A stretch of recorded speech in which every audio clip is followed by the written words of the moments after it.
Ngithe ngizokhuluma ngendaba kaMoses. Kodwa khona into enezayo uManazaretha ukuthi mabe ngithumela befundise endaweni ezithize. Nithi nina bayazenzela. Cha mangakholwa ukuthi basobe bethuwe yimi. Mina ngihamba nabefundisi nabavangeli nabashumayeli. Manithi bayazenzela alofona nifonele noma umdluli noma umbhele noma ushozi noma uNdlovu umfundisi wonke abafundisi ngihamba nabo isinoyithola impendulo ningadunga abantu izabane lona lonke isaka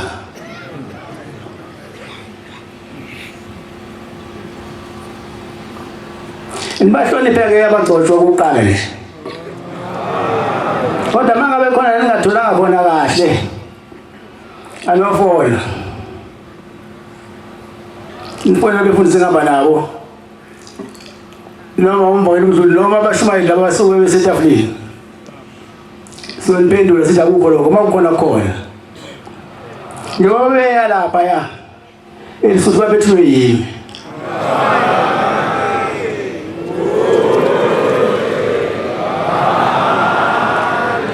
indaba ke engikhuluma ngayo kaMoses. uMoses wayeluse izimvu zikamkhwe wakhe uJethro. Wayijwayele ukuhamba kule ndawo aluse edlelweni la elusela khona.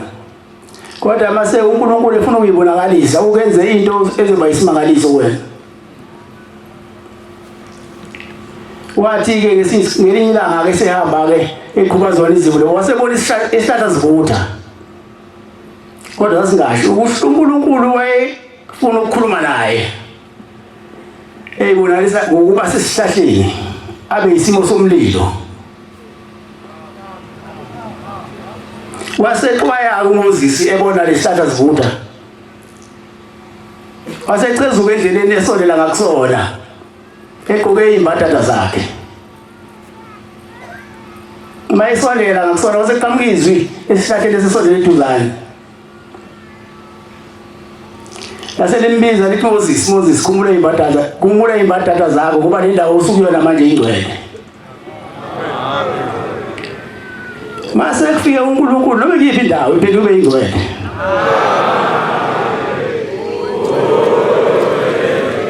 uMoses wayejwayele ukuzona le ndawo elusa izimvu likaJethro kodwa ihamba ngazi imbatata zakhe. Ungabi khona azwe limtshela ukuthi le ndawo ingcwele. Kodwa isikhathi uNkulunkulu esefuna ukukhuluma naye yaphenduka leyo ndawo yabangcwele waseyikhumbula imbatata uMoses.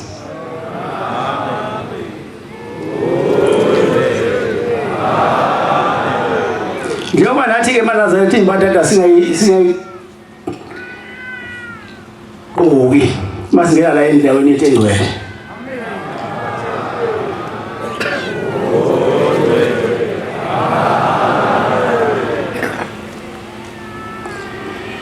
Manje ngifuna ukunitshengisa ukuthi le ndawo kaShembe ayincane inkulu. Mase ngibathumile ke abefundisi ke lapha ya ufika ulo mbishop waleli abandla. Elikhulu ibandla leli. Ngoba angifuni into ethe abefundisi babeyihambela. La ekhaya hle kuthi ukulalelwa izwi. Mase ngikhiphile niyaliphikisa futhi.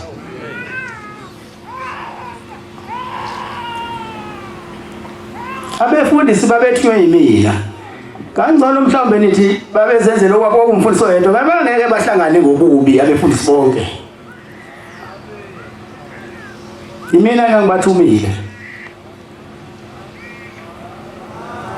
Amen. Indaba yokwakhela ubuhlobo lapho ngoba sengibona ukuthi ubuhlobo buyafuna ukwakheka lapho. Kodwa manje ngoba mina ithuba ngangenalo babefunda mina ithuba ngangenalo. Ngase ngithuma bona befundisi bengiyela lapho. Lapho sasithinze yonke into bengangifikile. Kodwa ngiyathembisa ukuthi ngizofika khona.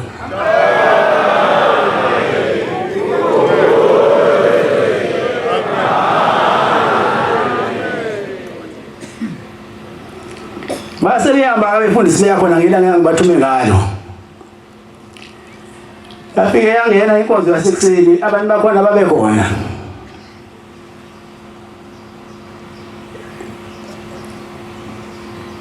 Yangena inkonzo yasekuseni babehlele ezihlalweni.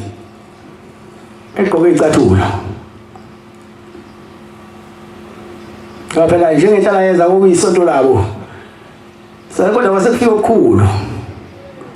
Ukuzoba kuyiye.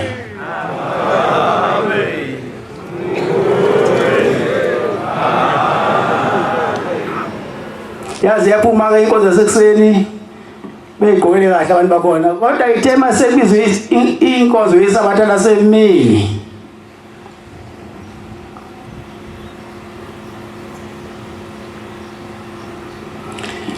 akekho abatshela ukuthi bakhumule icathulo abehle ezihlalweni bakhumule icathulo behle ezihlalweni ngoba wasekufika ukuphelele.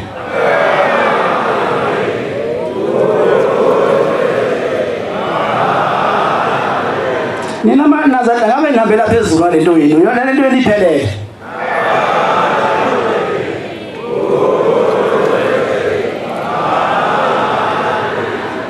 Sekuseleke kunina uthi ningaqolibani nayo niyiphathe kahle nani futhi nihloniphane ninodwa.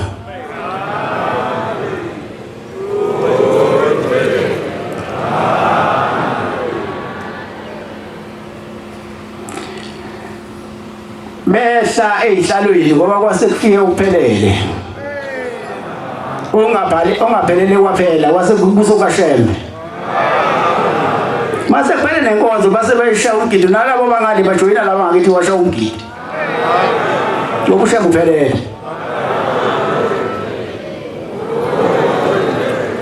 Ngiyacela ke laba babuye bahluphe. Bathi mangithumela abagcotshwe endaweni ethize bathi bayazenzela cha. Khona umdluli la. Khona umpele. Khona udlulu. Khona noma sibuke ngihamba nabo.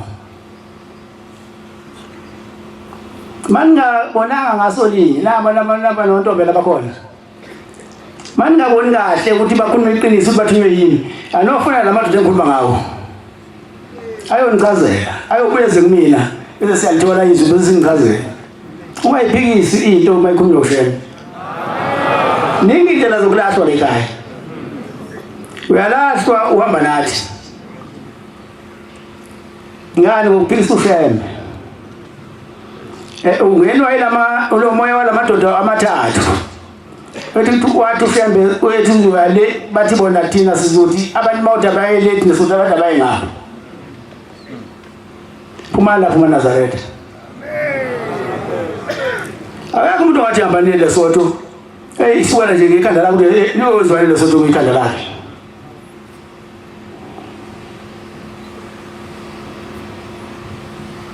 Uyazi ushembe mayithi hamba endaweni ethize usuke la eduze kwakho.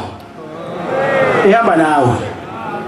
Nabonke labefundisi ababehamba beElisuthi ngakho ikhona ethi zohamba nawe.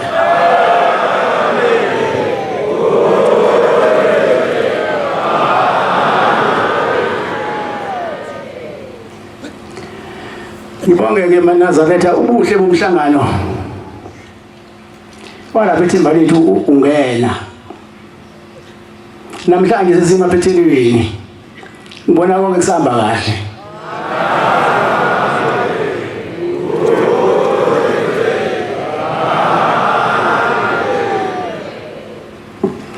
Manginibona ngathi nimunye maNazaretha wasethuthukweni wasethemba lethu. Nike ithemba.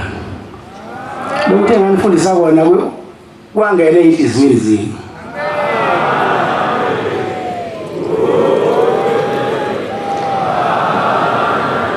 Futhi iyangithokozisa mina ukubona wasethuthukweni wasethemba lethu benza into kanye kanye ngokubambisana.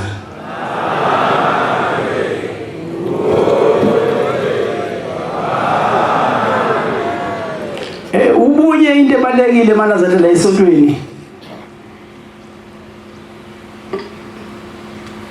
Nothando. Bekezelelana.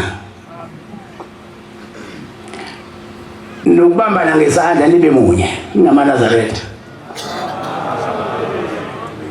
Yaba mana waphela ubunye waphela uthando.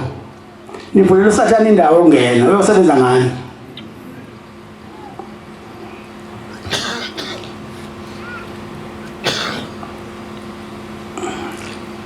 Ngingazi-ke noma ukungithenga ngamehlo ngibone ngathi nimunye. Kodwa ubunye ufuna mina ubunye busuka enhlizweni. Nothando lusuka enhlizweni. Ningathandani ngoba nibona mina nginethi ngihamba niqobhane. Inhliziyo iyagcina ukubi iyagcina ukuhle. Mangabe lolu thando ulugcina enhlizweni, lo hlalo lukhona enhlizweni ubathanda abantu. Kodwa mawenzela mina kuphela lolu thando. Ungifundela ke lapho kwaba seFilipi 2 What is the verse?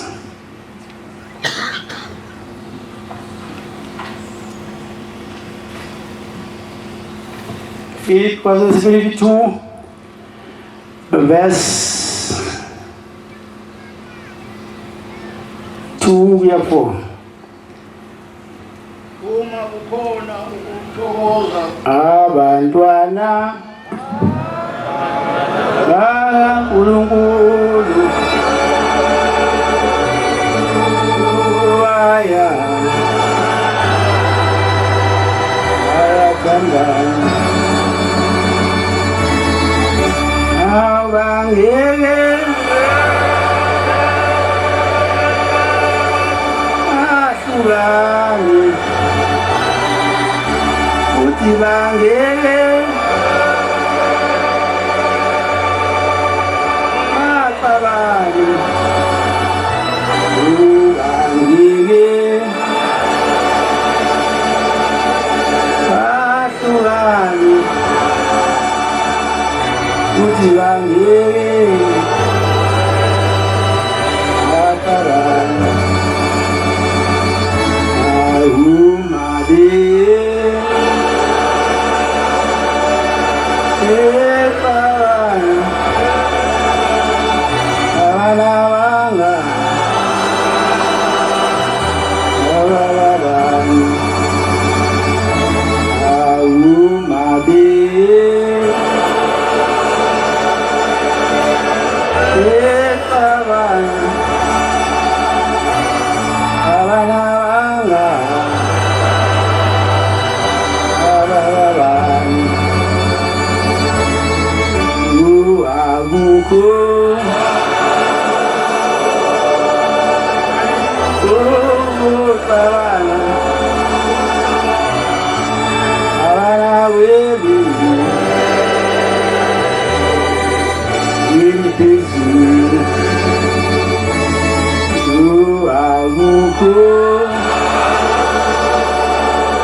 ungayifunda baba Mofituli.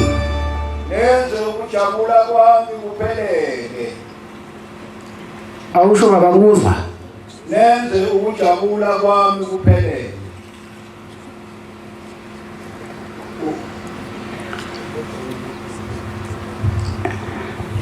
Awusho kakhulu baba. Nenze ukuthokoza kwami kuphelele. Awufunde lencwadi baba. Kwabase Filipu 2 verse 2 kuya 4. Nenze ukujabula kwami kuphelele ninomqondo munye. Gcwalisane ukuthokoza kwami ukuba nibe nomqondo munye. Ninothando lunye. Nibe inhliziyo nye. Niqonde into inye. Ningezi lutho ngumbango. Nangodumo lwezwe. Kepha ngokuthobeka nishaye sengathi abanye bakhulu kunani. Yilo nalo angabheki wakhe. Kepha yilo wabheka umunye.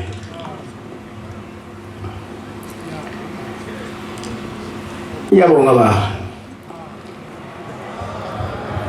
Njengoba ngilana maNazaretha alapha eGauteng. Ngizovuselela uthando phakathi kwenu. Ngifisa ningaphinde nihlakazeke, ngifisa nibe uyinto eyodwa, osekuthuthukeni nowaseThemba lethu nibe into eyodwa. Ningavumi futhi omuba ngene phakathi kwenu. Futhi ningathenga amehlethu ngoba nibe bahle ngoba nibona thina kanti anivukani. Ngifuna uthando lwenu lube ngaphakathi kusuke enhliziyweni. Ngoba inhliziyo iyagcina ububi iyagcina futhi okuhle.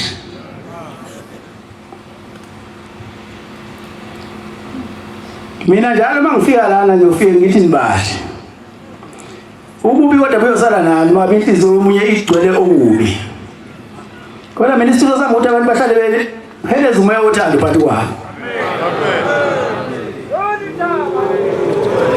Into engiyibona ebusweni benu iyona le ebizwa ngokuba ikholwa.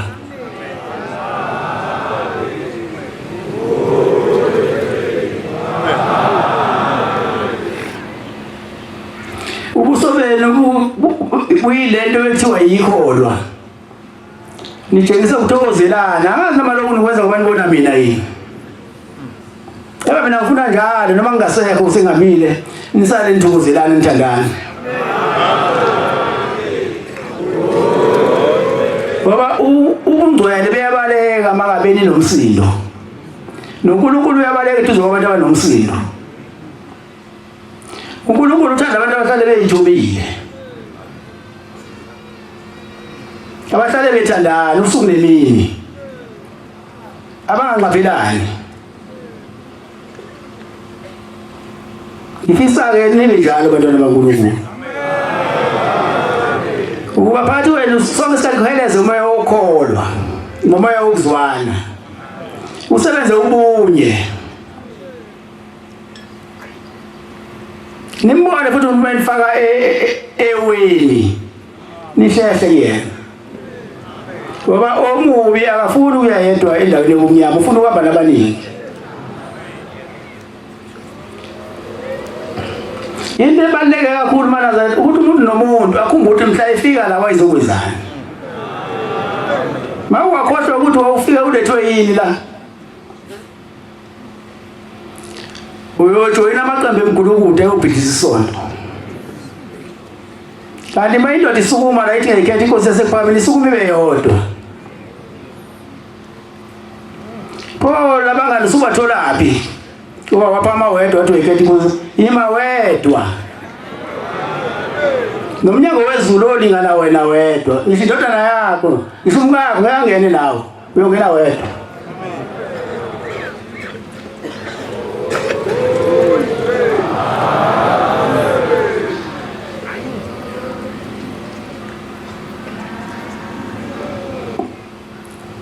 Nomgodi wethuna lakho uyolingana wena.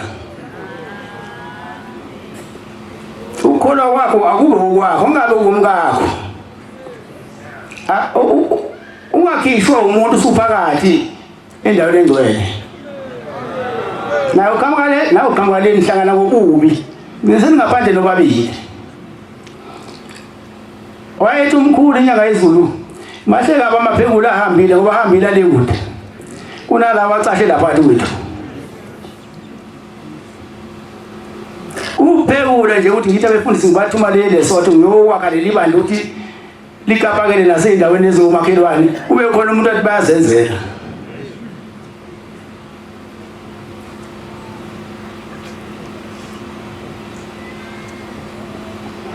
Manazara mina into engiyifisa kunina ngifisa ukuthi njoba ngingamakhona ubone nomuntu odlula ngebhasi la ukuthi la abantu banoNkulunkulu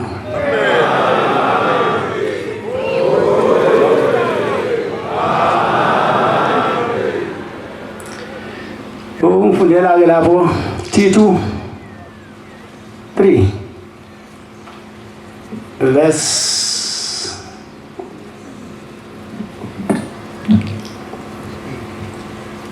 8 lithembekile lelizwi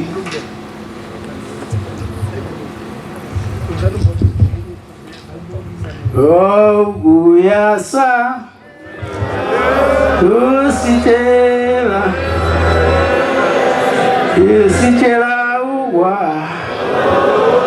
uwalana wabo kuyasa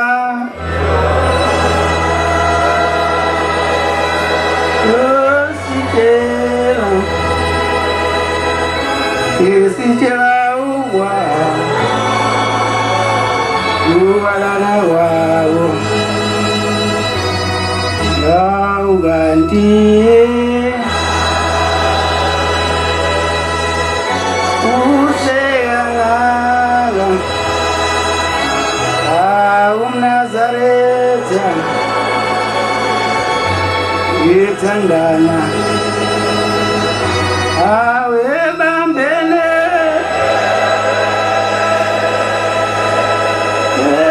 ngesandla awe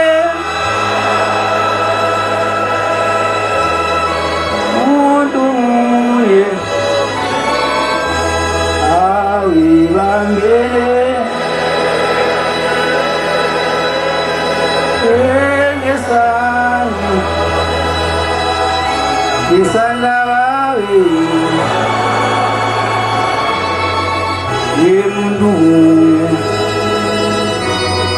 awe bambele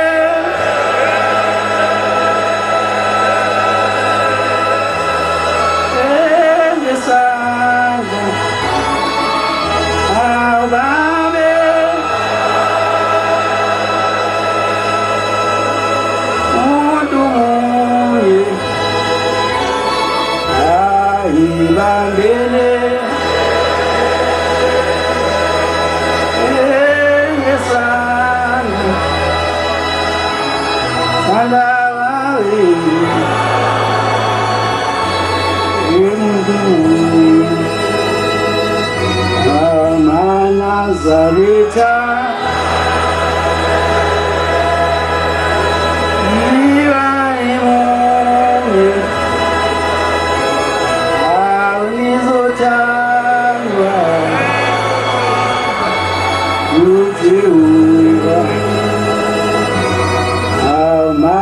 Nazareta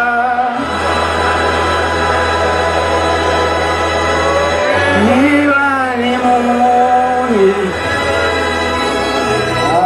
Nizotanga Uteura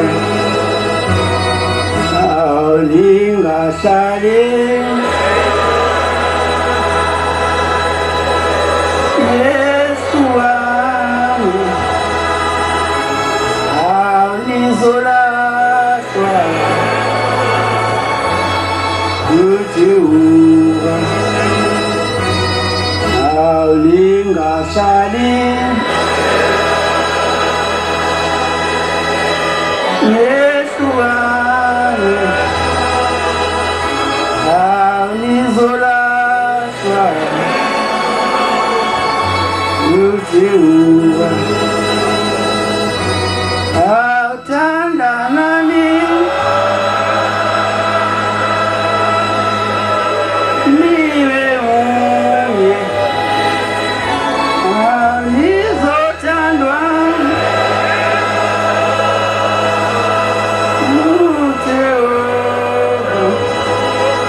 awuthandanani niwe munye awuzothandwa uthiwa awuthandanani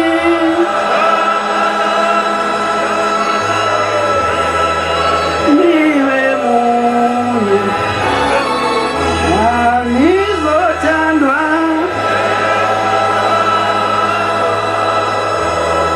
uthiwa awuthandanani niwe munye awuzothandwa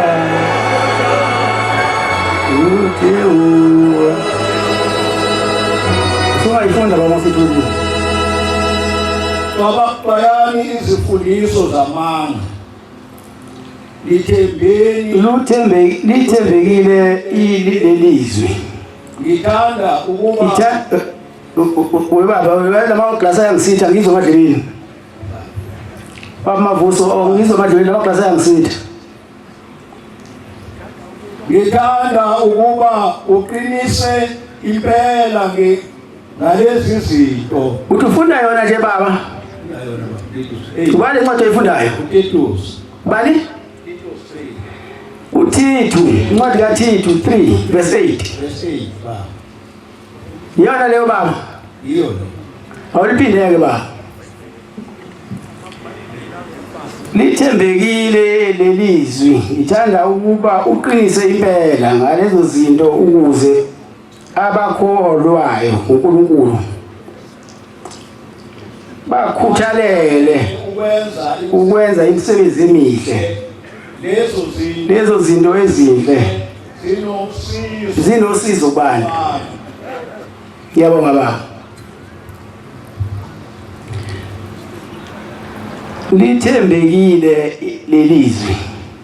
Ngithanda ukuba uqinise impela ngalezo ukuze abakholwa nguNkulunkulu bakhuthalele ukwenza imisebenzi emihle. Lezo zinto zinhle zinosizo kubantu. Ngiyabonga inkosi ibusise baba. Asikhuthalele ukwenza izinto ezinhle phambi kwabantu. Singenzi izinto eyikhatha abantu. Masenza izinto ezakha abantu, lokho kubalekile kubantu.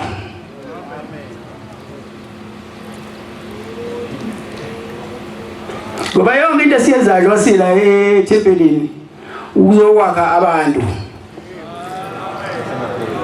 Baphume kumnyameni bangene ekhanyeni.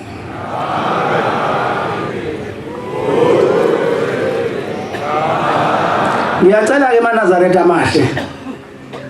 Nize ningavuma umuntu bangene phakathi kwenu. Nini into efanele yenze nje ukuthi nithandane nibe munye. Nilwe noSathane nimncithe indawo. Ngoba manje nizomvumela inene nizomvumela ukuthi athole indawo ongena. Maye kwangena ke uyagxila uSathane.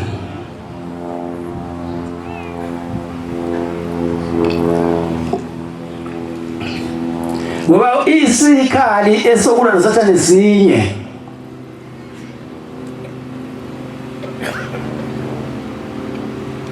Esokuba nina nithandane nibe munye. Amanihlangene nithandana nimunye namanje akakwazi ungena uSathane. Yaba manje inhlaka nimvulela indawo uthi angene. Asebenze okubi okumnyama ngani. Anixova nixabanise uSathane. Ngoba ayithandi into.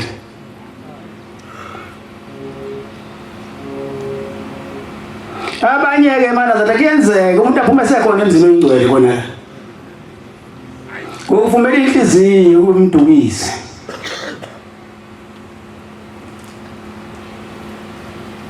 Inhliziyo phela yinhle. Kodwa iyakwazi ukwenza okubi, iyakwazi ukwenza okuhle.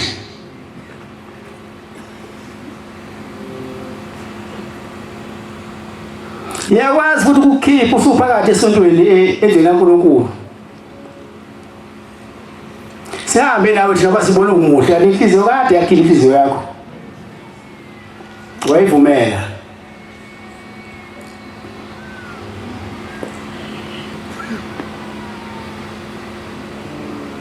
Ngicela ke manje sibambelele kule ndlela kaShembe.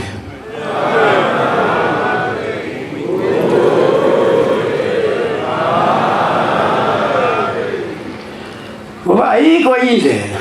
Yabona la. Wafika nje umongameli wena. Wafika la kumina umongameli. Inkulu kwabla kumina. Ngoba le ndawo esikuyona ingcwele iyaphilisa. Kufanele nazi ke ukuthi namhlanje imana ngithe hambelana phezulu. Ngoba wonke umhlaba uzophela la kunini. So zishode ngendawo.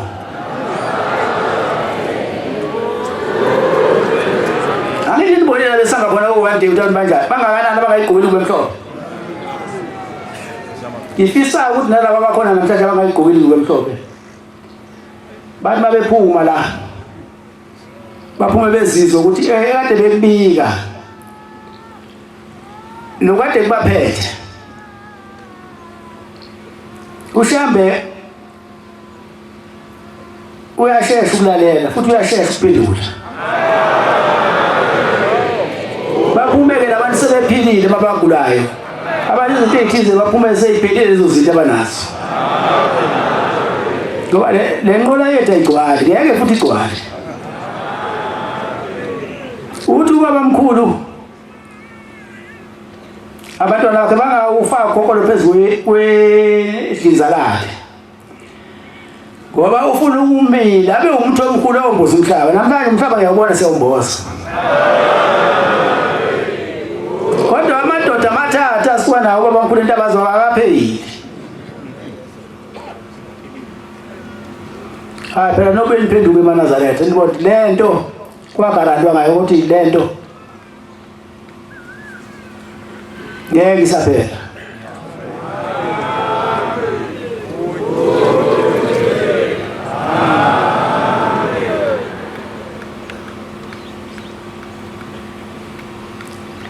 Ningabi nalento. Ungaqoki ubemhlophe besulwa noMnazaretha futhi. uMnazaretha lo yoma ngeka ndaphansi nyawo ebhefisi.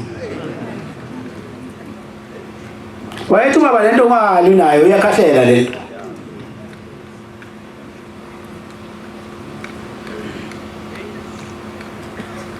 Basabhanga ngakhahlile.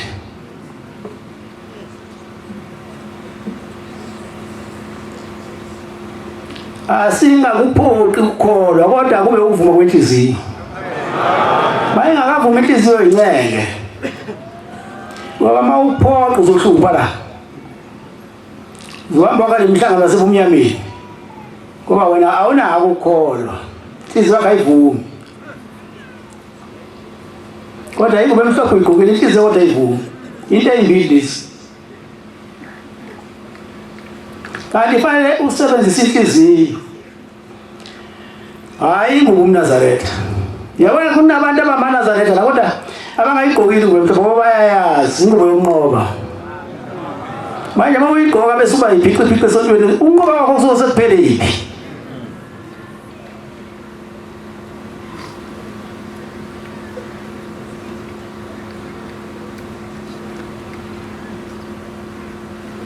Bese xa umuntu athi la wathi ungabakwazi abakhonzela. Mawusukhatha abantu esontweni labo ozobakhonzela sokusuba bekiphi.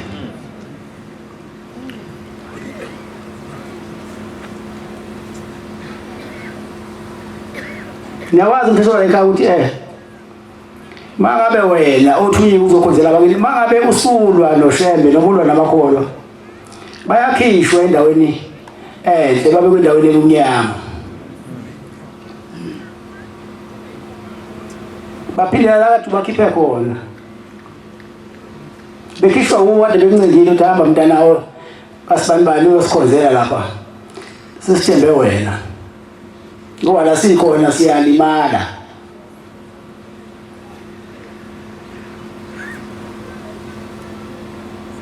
Ngiyancela ke bantwana baNkulunkulu, asicela uNkulunkulu babe izinto zethu bezikade zibovu asiwahlele zona zibe mhlophe.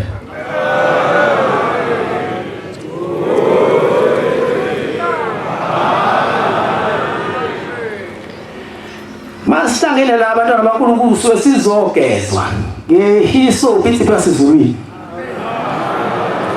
Enzela ukuthi babankulu simfanele ukuthi mangabe sesifika kuyena sifike sigeziwe ngehisopu.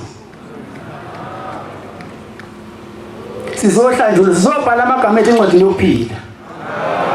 Uthi mhla amagama ethu esebizwa nawe wethu siwafice khona. Singasondeli nje kumnandi, sisondele ukuya ezulwini. Wasonke nje basihlengene la sisondele ukuthi ngelinye ilanga siyongena ezulwini.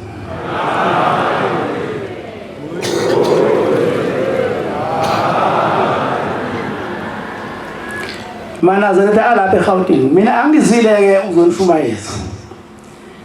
Kepha ngizonivuselela ekholweni enivele nina onke umuntu ola emhlabeni uyikholo. Yazi uzwa kanjani uyikholo umuntu ola emhlabeni? Maye Nazaretha mase kumficile kumnyamuzo wethu weshembe ubona kwakuyikholo le. Maye ungKristu umuzothi aweJesu wami uNkulunkulu wami sekumficile kumnyama uyakhumbula akekho umuntu ongelona ikholo emhlabeni. Abaningi bambakholwa abancane besontweni.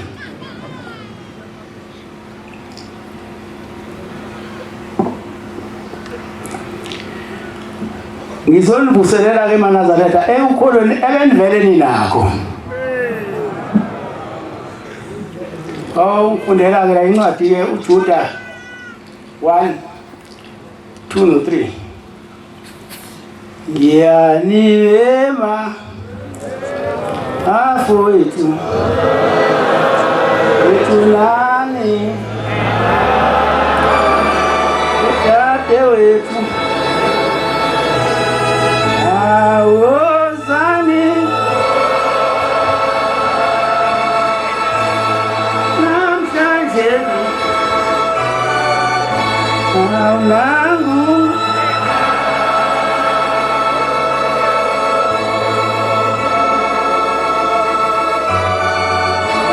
awozani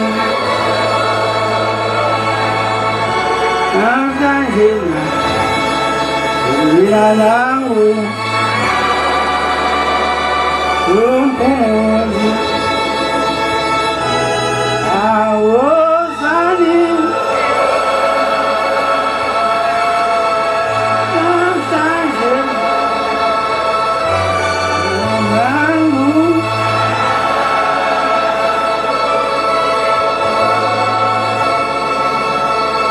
awozani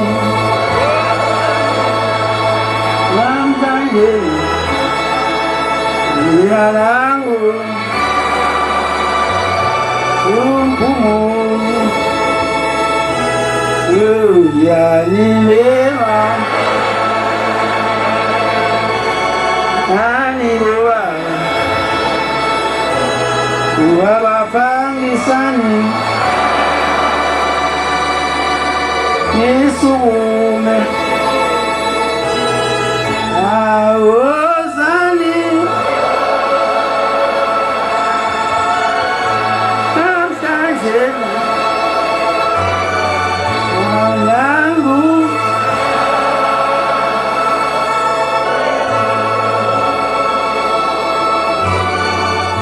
awozani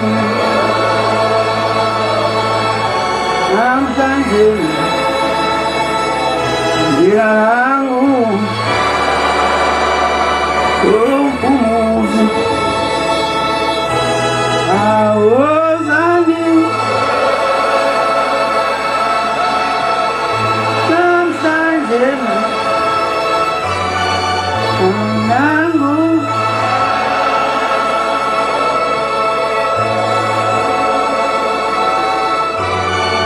awozani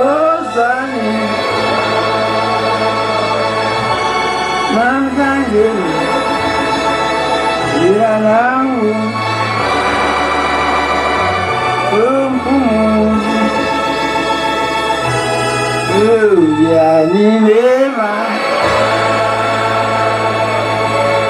nani bakatele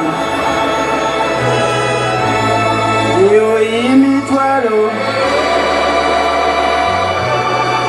yo yezifo awozani namhlanje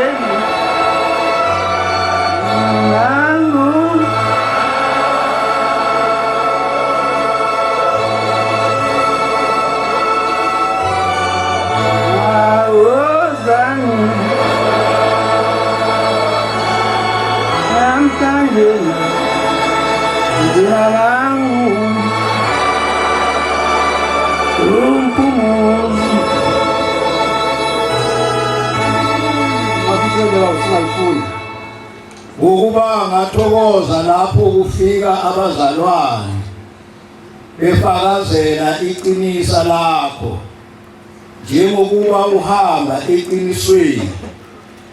Anginayo intokozo enkulu kunaleyo ngizwe ukuthi abantwana bami bahamba eqinisweni.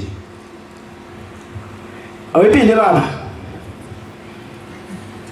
ngokuba ngathokoza lapho kufika ufunda iphi incwadi yakwena ifunda ufunda iphi baba Juda uJuda uJuda baba uJuda uJuda makwandiswe verse 2 no 3 makwandiswe kini umusa, makwandiswe kini ukuthula nothando, bathandekayo njengoba ngeza inkuthalo yonke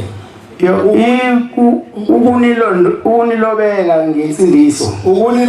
ngensindiso esihlanganyele sonke ngokuqinizeleka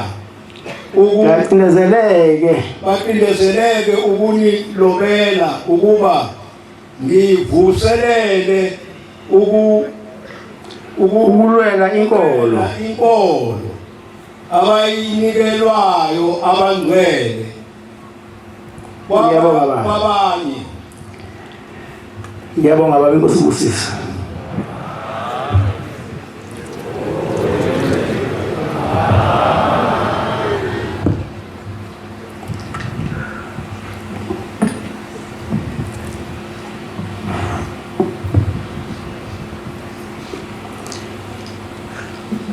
Manazarela songa nje wasila sinamakhono.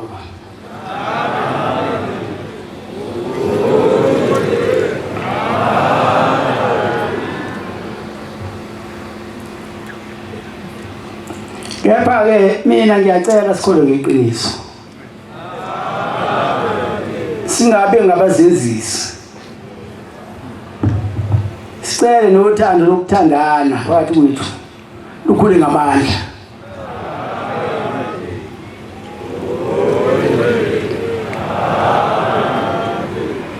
Mina-ke mana zathi ngithanda nonke ngenhliziyo yami yonke. Ngike ngidumale nje manginibona nina ningizwani. Nibanga umsindo ebandleni, nibanga konke nezikhundla nje.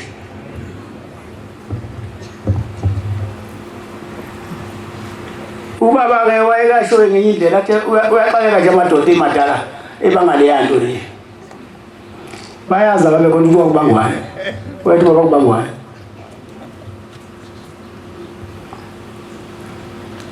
Anokwabelana ngemsebenzi bagcotshwa ningaze nibange emsebenzi. Kuze uNkulunkulu angabaleki eduze kwenu.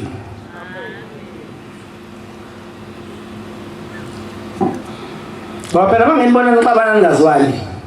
Ukukhathazeka umoya wami. Ngoba njengoba ngiphambi kwenu. Ngizoniyalela ngendlela eya empumelelweni nasekuphileni.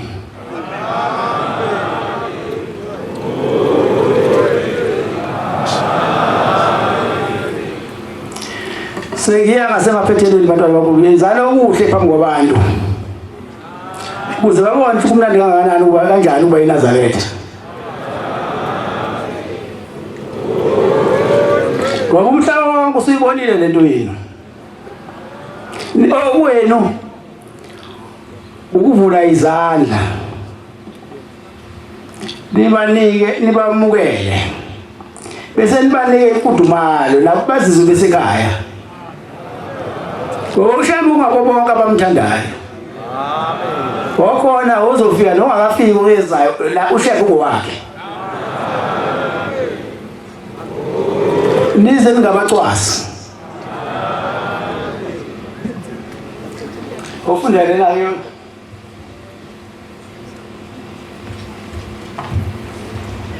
Hebrew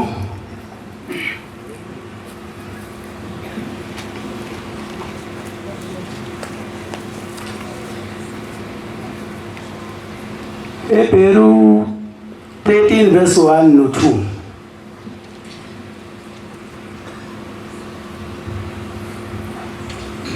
Izalile Yezizwelo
Sithile basingayifuni. Malume njalo uthando lokuzalwana. Malume njalo uthando lokuzalwana. Ningakhohlwa ukungenisa izihambi. Ningakhohlwa ukungenisa izihambi. Ngokuba ngaloko abanye bangenisa izingilosi. Ngokuba ngaloko abanye bangenisa izingilosi bengazi. Bakhumbuleni ababoshiwe. Yabonga baba. Kusibusisa. Sebefikile ke eNazaretha. Okwenu nje ukuvula izandla. Nibamukele. Nibanike imfudumalo. Nabo bazizwe besekhaya. Malume njalo uthando lokuzalwana. Ningakhohlwa ukungenisa izihambi ngokuba abanye benu bangenisa izingilosi bengazi.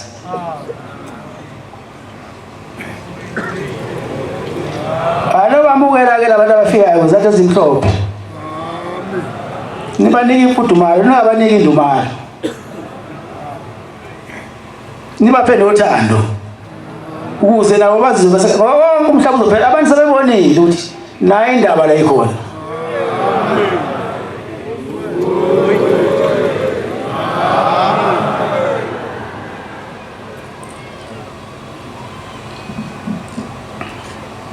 Iyancenga ke bantwana bakho nize ningayoni lento kaShembe. Thiwa lento kaShembe mayingabe ingahambisani nawe. Uthatha uMnazaretha wakho. Mawusene wodroba ufa wodroba unomgibo ufa emgibini. Bese uyakhohlwa ukholwa. Mhlambe uShembe ubuya ukukhumbula kubizi. Ngoba awukwazi ungabhidliza into ongayazi yakhiwa kanjani.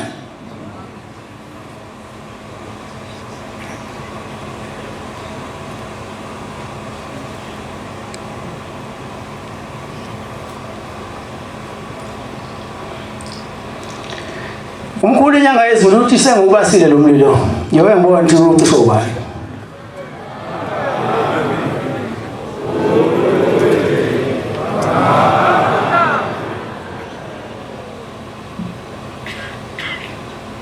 Anoke nihlaziye inkulumo ekhunywa koShembe. Bese nibonile ngagijimeze nifikile manijaka naboShembe. Mayethi sengubasile lo mlilo ngeke ngibone ucisho ubani. Pho abantu abazamula ube uphephetha.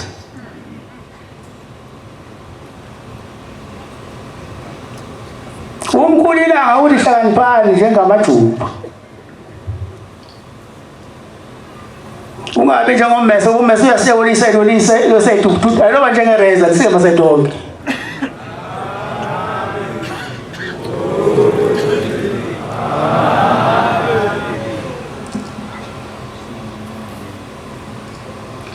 Yamahala le ndayitheko.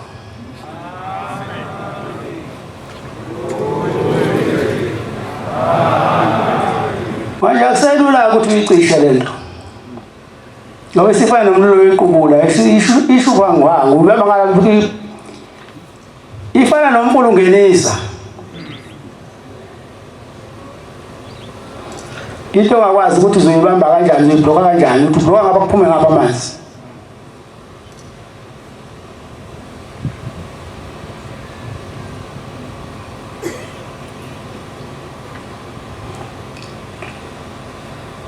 Ubaba uthi ngokuthi sebephakathi wayisho leseliphakathi kodwa naphela baseza abanye.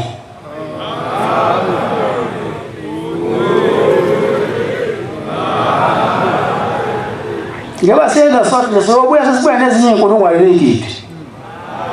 Anobasopa into kumnyama kuna uShembe noyibamba nibeke engqondweni. Wandlala ngalo Mnazaretha bayofika baniphuce le ndawo enjeni kuzona. Hayi washo njalo. Kwathi amandla ngalo Mnazaretha bayofika bayeza. Iphathene kahle ke into yagombela.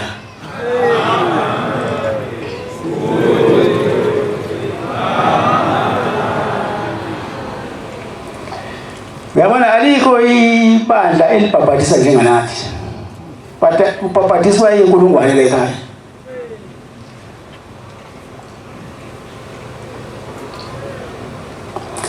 abantu bangena imihla namalanga la ekhaya ufuthi bangena imihla namalanga khona lento abayibonayo asebekade beyifuna emhlabeni kodwa bayabona ayikho emhlabeni la eNazaretha.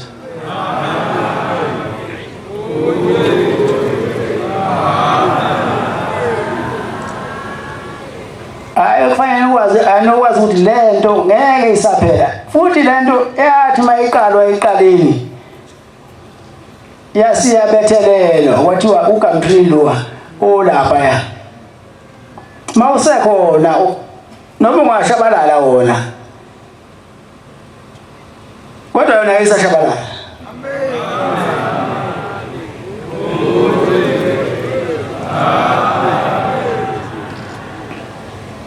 Noma ingaphela zonke izinto emhlabeni kuthiwa uyosala uNazaretha. Ngoba lo uNazaretha akubona oba la emhlabeni lento eyasezulwini.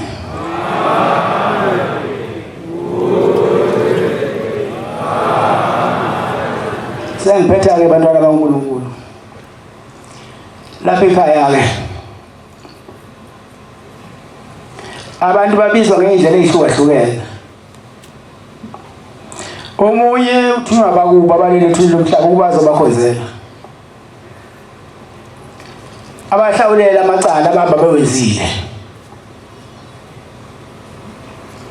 Omunye ugula ukugula ongapheli okusunodokotela nenyanga.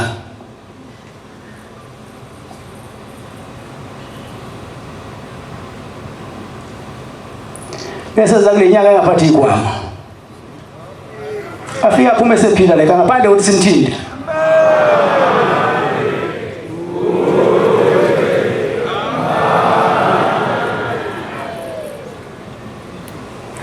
Nina amaNazaretha anohlala nazi ukuthi akukho okungale kuMnazaretha. UMnazaretha abokugcina obokuqala futhi obokuqala abokugcina. Kube ihlazo nje umuntu ade ekhethe inkosi ewaba iNazaretha uyambona usehlubukile usele inkolo. La mawuqale la ungabusahlubuki. Mawuhlubukile uqale waba iNazaretha wabhaphathisa wahlubuka waye inkosi udukile. Nina nikuphelele.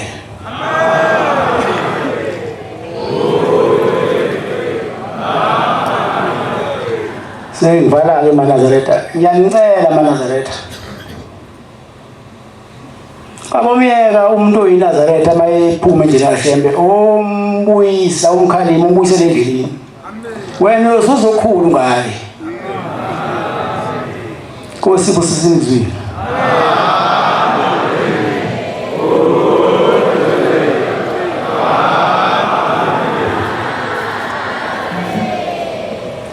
Sizoba la inkonzo yethu yamanje ngesabelelo sama215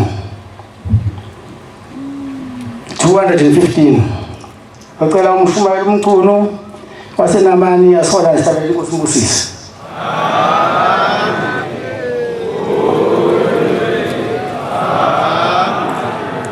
Nkosi kusipha mabangcwele.